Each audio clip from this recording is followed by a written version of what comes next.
أسيل كان دزحتاتي انت القيت نباتي أرقعيو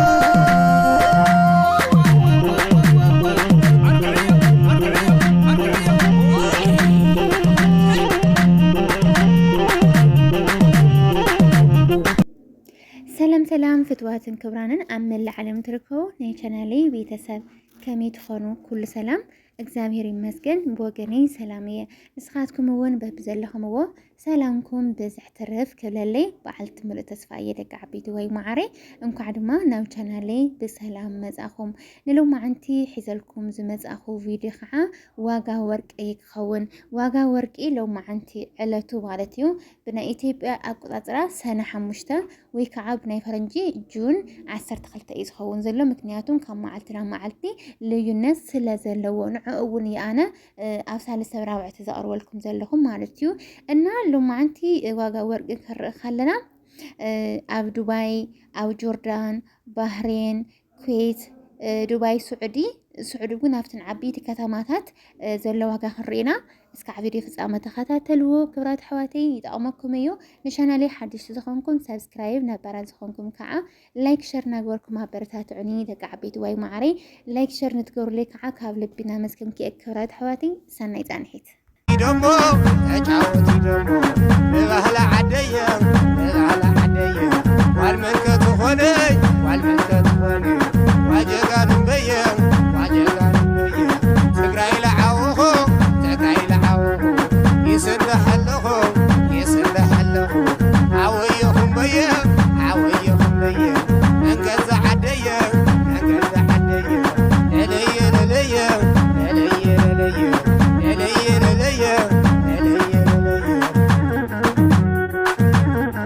እሺም በአርከስ ደቂ ዓበይቲ ወይ ማዕረይ ተመሊስና ተራኺብና ለና ዋጋ ወርቂ ሎማዓንቲ ብናይ ኩዌት ክንጅምሪና ኩዌት 21 ካራት ናይ ባህሬን ወርቂ ንሓንቲ ግራም 29 ዲናር እናተሸጠ ውዒለ ሎማዓንቲ ቀፂልና ንሪኦ ናይ ዩናይትድ አረብ ኤምሬት ወይ ከዓ ኢማራት ኣብ ዱባይ ማለት እዩ ኣብ ዱባይ ንሓንቲ ግራም 21 ካራት ናይ ባህሬን ወርቂ 343 ድርሃም 22 ካራት ናይ ባህሬን ወርቂ 359 ንሓንቲ ግራም ማለት እዩ 359 ዲናር 24 ካራት ናይ ባህሬን ወርቂ 24 ካራት ንሓንቲ ግራም ናይ ባህሬን ወርቂ 390 18 ካራት ናይ ባህሬን ወርቂ 293 ድርሃም ብናይ ዱባይ ማለት እዩ ቀፂልና እንሪኦ ከዓኒ ኳታር ይኸውን ኣብ ኳታር ንሓንቲ ግራም ኣብ ኳታር 21 ካራት ንሓንቲ ግራም 341 ኣብ ዱባይ ማለት እዩ 341 እዚ ዝነግረኩም ዘለኹ ብዘይ ናይ ታክሲ ወይ ከዓ ብዘይ ናይ ቀረፂ ናይታ ወርቂ ዋጋ ምናልባት ምስቲ ናይ ታክሲ ወይ ከዓ ቀረጽ ማለት እዩ ግብሪ ማለት እዩ በኻደ ቋንቋ ምስቲ ናይ ግብሪ ግን ምናልባት 50 ቅርሺ 60 ቅርሺ 30 ቅርሺ ብቻ ከከም ከባቢኡ እስካብ ምስተይ ሰዓ እስካብ 80 70 ክኸውን ይኽእል እዚኣ ግን ናይታ ወርቂ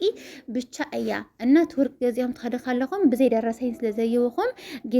ግዴታ ናይ ግብርስ ኣለዎ እዩና እዚ ናይታ ወርቂ ዋጋ ብቻ እዩ ከይተደናገሩ ክብራት ሕዋተይ ማለት እዩ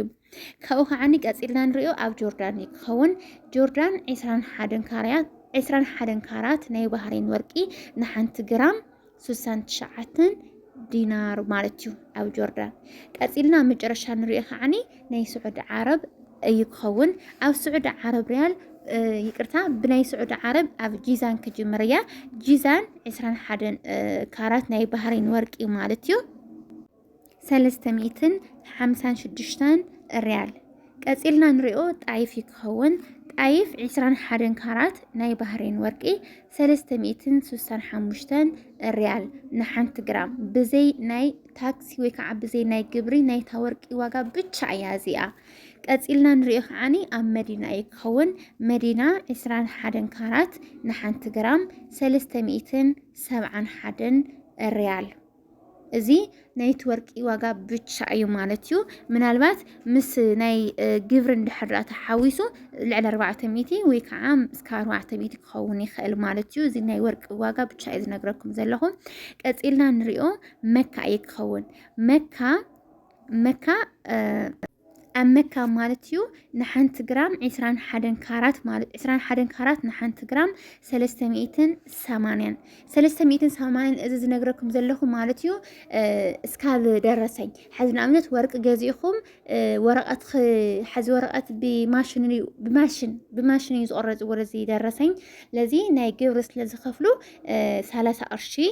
و4 قرش بتشككم كاو يفعلوا إذا مسناي درسي وكع مسناي جبر تحاويسيو من الوقت نيتا ورق بتشارمو إسكاف 350 أكبابي مالتيو مسناي جبر تحاويسو إسكاف 380 384 كم معلتي كم سوي يفعلوا بتشاكن أمكا إسكاف ناي جبر مالتيو 380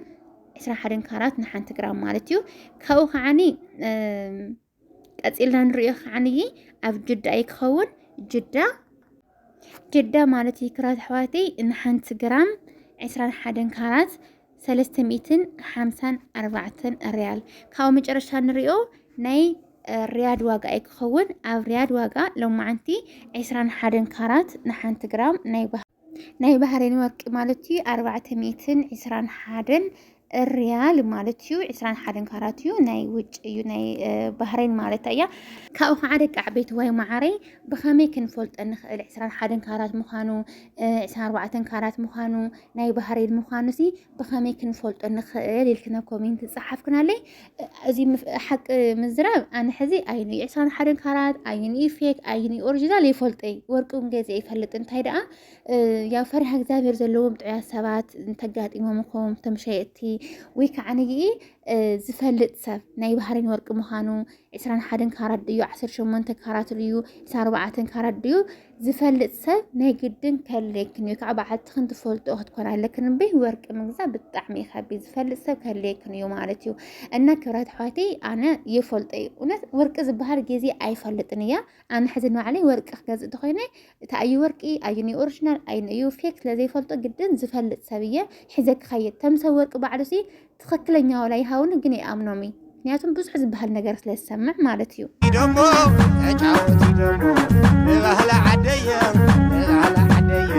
ዋልመንከት ሆነ ዋልመንከት ሆነ ዋጀጋን በየ ትግራይ ለዓውኹ ይስልሐለኹ አወዮ